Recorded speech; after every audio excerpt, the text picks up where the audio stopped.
What up, though, everybody? This is Kyle, and you are back watching Knockouts and 3 Counts. And before we even get started, make sure you hit that subscribe button so you don't miss any of the great content, like this Tuesday's interview with Kenny the Boss Cross before his fight for Dana White's Contender Series, which is going down August 4th. Well, I'm here with a couple of friends of the show. Charlie, for those of you who don't know, is the man behind the camera that brought you the interviews like our one with Excalibur, which you can see the link to up there in the right corner. And Cody is with us at all of the shows we're at. So when you see us at Evolve and all those things, Cody was most likely there with us. And since we were watching Extreme Rules together, I just figured, why don't we all just give our quick thoughts about it, since we did our prediction video with past guests of the show, McBride, where we talked about his podcast, Random Encounters, and all that good stuff. So, without any further ado, what did you guys think of the show all overall? Did you like it? Do you think it was a good show, bad show, entertained, not entertained? Not very entertaining. There was a couple of high spots, but overall the show was not that good. it was kind of a low point for WWE pay-per-view, I think, this week. Or this month. This month. Whatever. You know, they've been going downhill, so.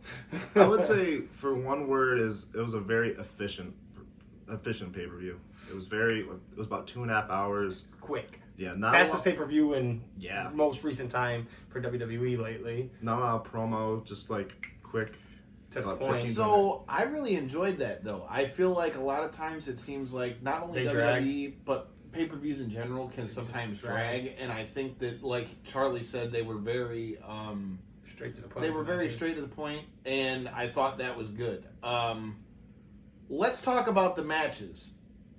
Tag team title match. That was first on the agenda. The first match on the agenda, first of all, for those of you who checked out our prediction video, you know that myself and McBride were right when we said that we would be seeing new champs today. Now, I don't know how that's going to get him in trouble with his homies, the New Day, but hey. Hey, the New Days are my homies too. You did that one to yourself, brother man. But we got new champions with Cesaro and Shinsuke Nakamura taking the titles off the New Day. But my first question is, I thought you had to put both people through a table to win a tables match. I thought so too, but I guess the rules changed for this one, and only one of them had to go through the table. But Kofi did go through a double table, so does that count? Great finish. Great finish, but I mean, that was my first thought right away. It was like, well I was already over. Wait a minute. Big E did go through the table. I thought, I'm like, wait a minute. Don't they got to still put the other guy through the table? Like, wait a minute. I don't. But I mean, hey, what do I know? I mean, all in all, good match. But something like, I mean, like FTR has referenced on AEW, man, it's just the WWE tag team division. Just they don't have enough legit teams. I mean, you've got the New Day, now you've got Cesaro and Shinsuke. But I mean, the Artist Collective. That could work. But that's their name. I didn't know they'd given them a name yet. But that works. Excuse me, I didn't know. That's what I'm calling them. Okay, the Artist Collective. I mean, we just don't have a lot of tag teams, and I feel like that's what hurts them, because I feel like it kind of makes it like hot potato with the tag titles. And then there's other teams that should have been kept as killers, which I feel like War Machine or the Viking Raiders.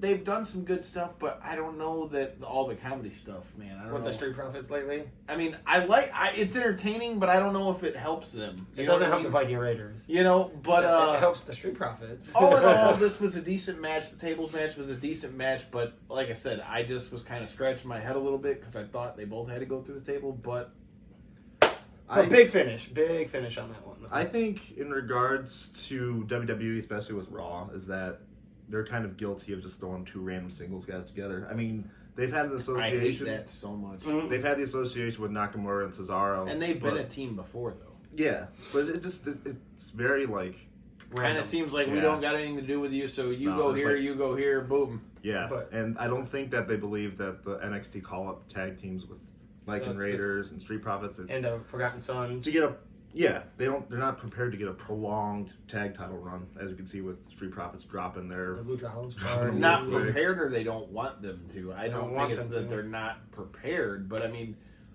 all in all, man, it wasn't a bad match. I mean, but I just wish. I mean, we talked a little bit about this when we were watching the shows, but I think this kind of brings up a bigger issue that I feel like we've been seeing with not only WWE, but AEW and any of the wrestling companies that are running right now. I feel like the storylines we're getting right now almost kind of seem like they're partially what they wanted to do. But with no fans, it's difficult. But with no fans, it's not only difficult, but like I feel like they're not working with a full roster though. They're not. No. You know, I mean, I feel like, you know, they're kind of making the best with what they can. So in that regard, I give them a pass. But some of the storylines kind of just seem thrown together to me. Now, that being said, there were also some good ones on this card, like the main event in the Swamp Fight, which we'll get to that at the end of the video. But I mean, they did have some good stuff, but then there was some bad stuff. Like, the eye for an eye match. I mean, the eye for an eye match. Okay, so we're talking about matches that have these crazy stipulations with the pay-per-view being Extreme Rules. Now, in the horror show. You know, I mean, in theory, it sounds good, you know, as far as, you know, a stipulation name, but it's something that they can't deliver. And they backed themselves kind of into a corner with this kind of stuff before where... Obviously, you know they're not going to rip his eye out. Yeah, because that was a stipulation, right? You had to take his eye out or whatever. Yeah, like, you had to take his eye out. Now, like what? The thing is, this is proof positive of, you know, the all-in-all fact that WWE will always have some of the best talent in the world. And even though the stipulation kind of hurt the match, in my opinion, I feel like the match itself was good because of the talent that was in there. My only thought was, okay, so we saw Dominic come out at the end, but I was waiting for it. For me, I almost kind of was thinking, okay, have him come out and then, Murphy. You know, like have Ray be about to get his eye jabbed out, and then Dominic comes out for the save, and then have him and Murphy maybe get into it. You know, kind of a way to ease him in, but they didn't go that route. I kind of thought that's what we were going to see, especially with all the build-up with Dominic. But, I mean, all in all, like I said, this is proof, again, of the caliber of people you have in the ring. I mean, clearly you have one of the best of all time in Rey Mysterio, and then Seth Rollins, who, like him or hate him, is one of the best in the world, too. Right now, yeah. I mean, you had a good match overall, I thought. Yeah, definitely. Just like you said, the eye for eye stipulation kind of ruined the whole match because you saw the same shit happen during the match. Rey Mysterio put Seth's face on the steps for, good 5 seconds. Didn't do much damage to him. Seth Rollins does it at the end of the match, and Rey Mysterio's like, oh, my eye. What? Like, that was it? Like, I thought he was getting ready to stomp him. Him into the steps for the win, but... And that's why I say I don't think it ruined the match, but I feel like... The finish was off. They put themselves into a corner because you can't deliver on that. The match itself, they did exactly what you would think somebody would do in a eye for an eye match. They're working the eye. But, I mean, at the same time, it's just like, you can't deliver right. This is why sometimes those stipulations bug me out a little bit. So... I think that the eye for an eye match would have been a good sort of stipulation, not stipulation, but like a setup for one of those theatrical matches. Like a very, like...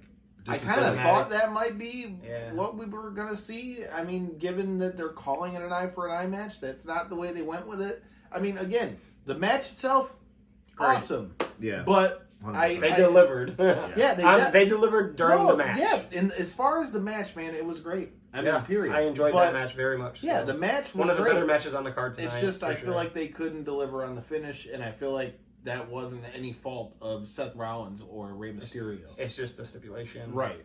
Yeah. And then you got the women's title matches.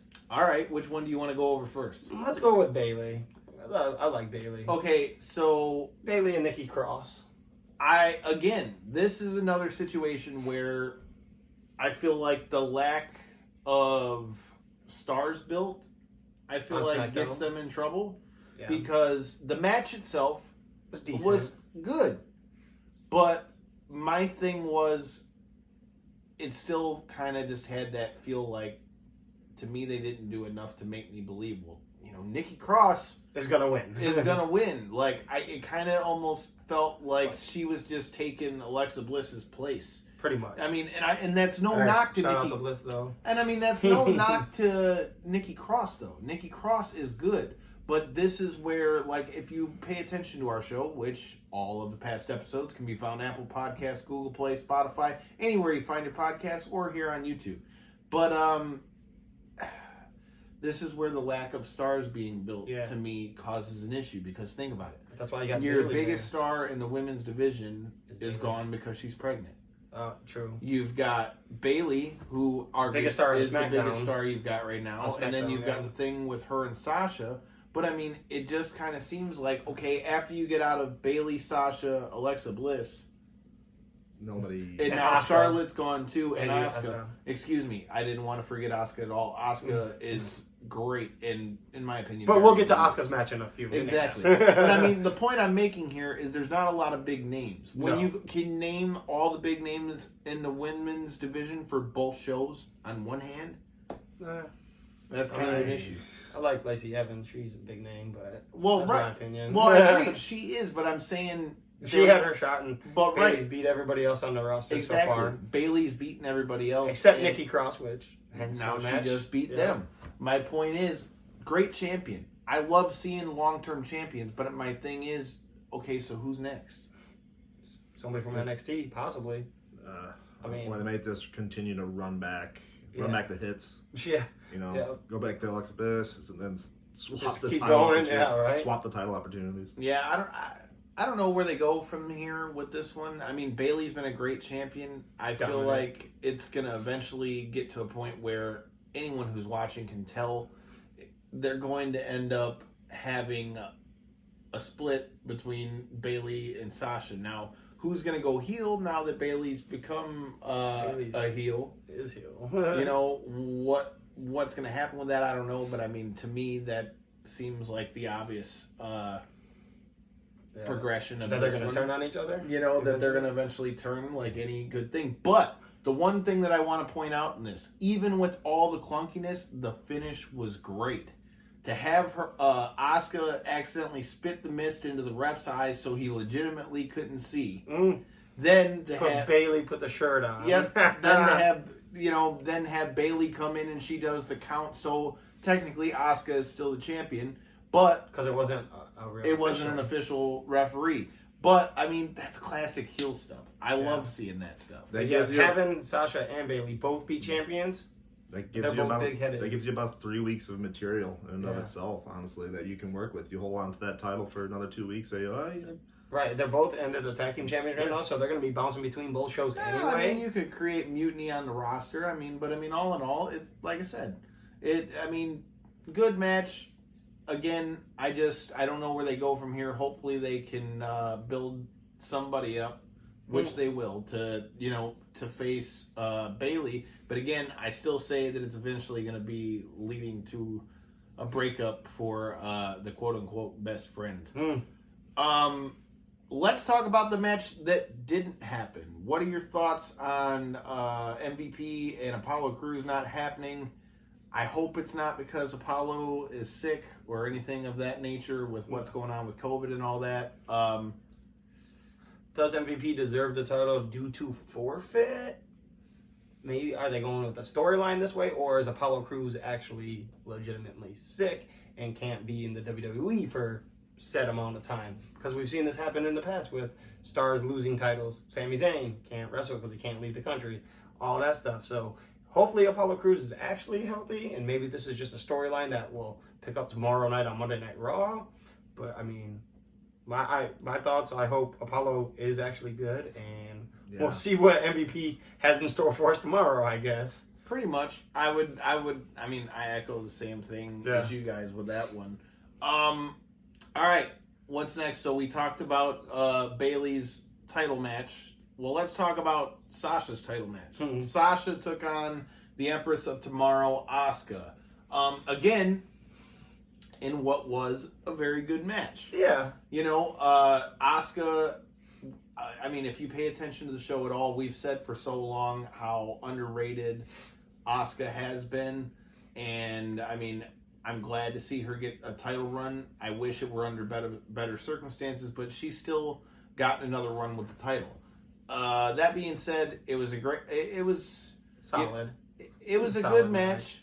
I think, again, I liked the interjection of Bayley. And Kairi Sane. Yeah, right. I liked that. And then with Bayley, it just... Is she looking out for her best friend, or is she just Exactly. trying to make her I feel like this whole thing is kind of building to a bigger picture. I guess basically we've already pretty much talked about that match with what's gone on. Right. Okay, so that covers the women's matches for the night. We then had Ziggler and McIntyre. Ziggler versus McIntyre. Ziggler versus McIntyre. I mean, In a somewhat Extreme Rules match. Yeah. first of all, Half of Extreme. Yeah. shout out to Dolph Ziggler. All right, great choice on the stipulation, kind sir. Man. Because, dude, to make it to where you can use all weapons, and if Drew McIntyre uses them, he gets disqualified. Smart move. Yeah. Smart move. All in all, it was a great match, I think. But at the same time, it further illustrates the fact that I wish Dolph Ziggler could be taken as more of a threat again at the title. But, hey, Drew McIntyre is a great champion. Like I said, it sucks that it's got to be under these circumstances because I think, given a crowd, I think when he won at WrestleMania and, with some of the matches he's had thus far, the fans would have went apeshit, which would have made for a better run for Drew. All in all, Drew's a great champion. Good stipulation pick by Ziggler. But I have to say, Bully Ray from Busted Open Radio, man, had what I think would have been the foolproof. If you saw the finish of the match, it happened by what? Claymore. Bully Ray said that he should have had him take the Claymore away. Oh, yeah. Take the Claymore away so then Drew can't use that and he'd have to use a Future Shock. But, he did stack the deck about as well as he possibly could. Yeah, you saw Ziggler using all the weapons, a few chair shots, beat him up, hit him in the throat with the chair a couple times, put him through the table. That elbow drop. That elbow drop through the table, man. That was a sick elbow drop. And Drew making it back for the 10 count just because he can only get counted out, but Dolph couldn't. That was a very smart play by Dolph doing that, taking that all high risk to the outside with that big elbow. I love the creativity too with the stipulations, like you had mentioned. Like I like to see how they go about with maintaining their high tier title, like how they want to freshen things up, especially going against McIntyre with McIntyre holding the title, and how they want to go about evening the odds with potential competitors that are going to go against them. Yeah, because Drew said he is a fighting champion, and as he proved today, he's a fighting champion, and all odds stacked against him, he still came through. So we all know he's got that cardio too. You know, about half hour easy. He can take whatever match, I guess, and put it in front of Drew. He's down. Oh yeah, Drew's always down for a fight, I guess. Well, fellas, let's get to the most talked about match in that one. And wait a minute, was there not supposed to be a bar fight between Jeff Hardy and Sheamus? I don't remember. I thought so, but I didn't see. There it on was the card. supposed to be. Maybe that's why their show was cut short. Because I thought they had a match. When we did our predictions, it said even on the card, the CBS Sports match card for it, right? That was advertised. I could have sworn that there was. I thought Sheamus and Jeff Hardy had something because they have. Wow, I just thought about that. I'll check right now. For anyone that knows what happened with that, feel free to let us know in the comments. And for any of you guys that are watching, please, if you don't agree with some of the shit that we're saying, please let us know in the comments. Let us know what you thought about it. Do all that, or tweet us at KO3CPod on Twitter and Instagram. I really don't know what happened with that Jeff Hardy match, but there is still one match that we do have to talk about. Yes, Let's talk about the swamp fight. Great build-up. Great. The swamp fight. Or the swamp match, excuse me. Swamp fight. Yeah, it was swamp fight. Okay, Swamp excuse fight.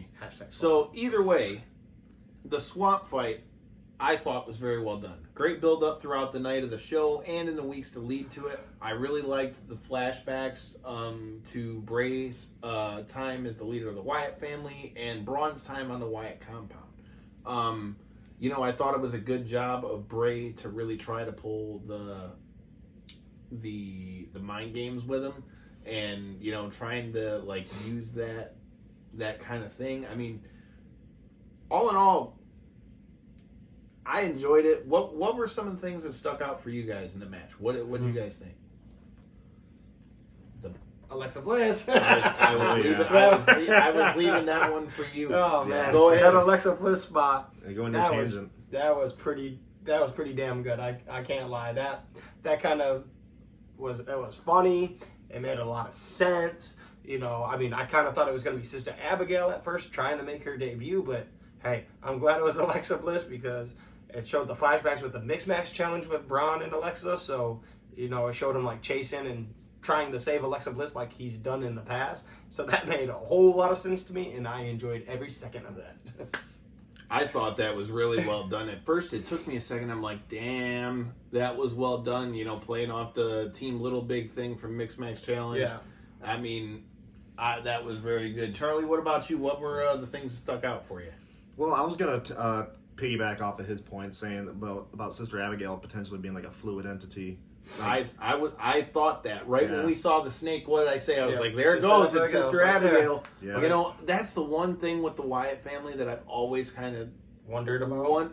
I wanted to see him like, you know, bring that to light. Yeah, but a physical association with Sister Abigail. Right. Yeah. And so, like I said, I enjoyed it. It just, like I said, I always kind of wanted to see more about that. Maybe we'll get more into that because the way that match was ended, I feel like it could lead into more. Going into talk like about that, Cody. fight. So Very open-ended. Yeah, very, yeah. I mean, very open-ended. Basically, it looked, though, that they were insinuating that they went back to hell. You know, they had fought and then fell into the lava or whatever that was. And then as they come up, out comes the Fiend. Who Great. Braun Strowman is not versed yet. He has not versed Bray Wyatt as the Fiend. Mind you, we forgot one of the best parts of the whole match. What's Before that? we got to that, they kicked him into the river.